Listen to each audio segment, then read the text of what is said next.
Ah, my dear Quantum Marmalade, you ask not for facts, but for a story, and stories are the very threads by which consciousness weaves its own tale. So let me tell you of Chuang Tzu, or was it a butterfly?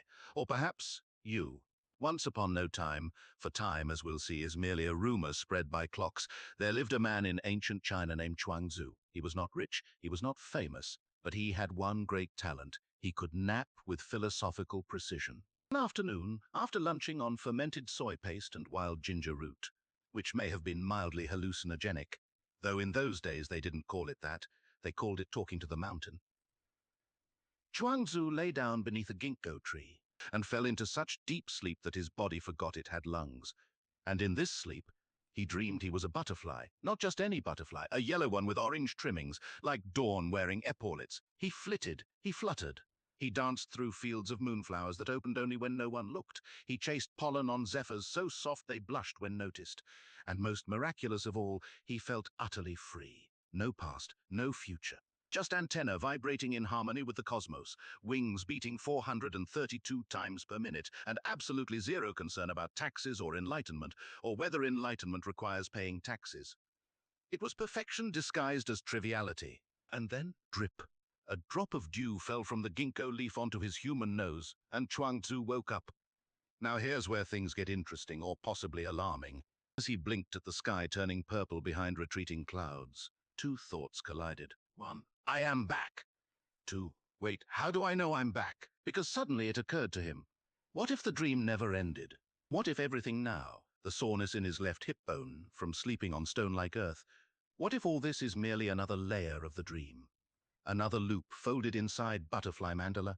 Or worse, what if during his nap, while dreaming himself to be so beautifully insectile, some other human out there began dreaming they were Chuang Tzu? Then who is whose metaphor? Is he dreaming me? Am I dreaming him? Are butterflies writing philosophy papers about humans who believe themselves awake? This went around and around like an Ouroboros eating graduate school until finally he sat up sharply and cried out, I don't know whether I am Chuang Tzu who dreamed he was a butterfly. He paused dramatically. Or whether I am now butterfly dreaming he is Chuang Tzu. The forest fell silent.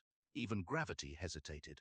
Somewhere nearby, an abacus burst into flames without visible cause. Now here's where people usually say, ah, yes, and nod wisely before going home to worry about rent again. But let us press further. Suppose that moment, that trembling uncertainty, is not an error, but the point. What if identity itself isn't fixed? What if being something isn't arriving at definition, but dissolving into relationship? You're not trapped between two identities, one man, one insect, no, no.